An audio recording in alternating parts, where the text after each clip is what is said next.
मुल्क में जारी महंगाई, बेरोजगारी और बढ़ते जराइम के खिलाफ तहरीक इंसाफ का मुल्क गिर एहतजाज।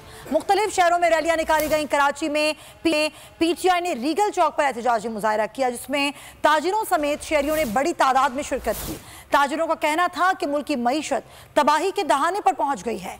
हर फर्द महंगाई से परेशान है। कराची टूट फूट का शिकार है। कारोबार ठप हो चुका है। कराची को आफत ज़दा करार किए जाएं।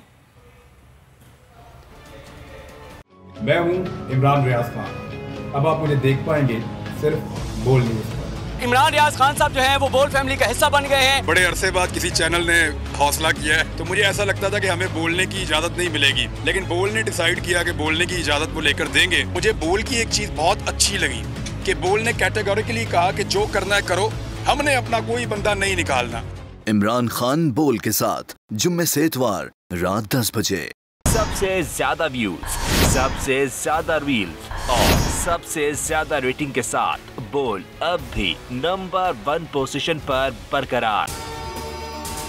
अगर आपको वीडियो पसंद आई है तो लाइक पर क्लिक करें, सब्सक्राइब करें और बेल दबाएं ताकि कोई खबर रह न जाए।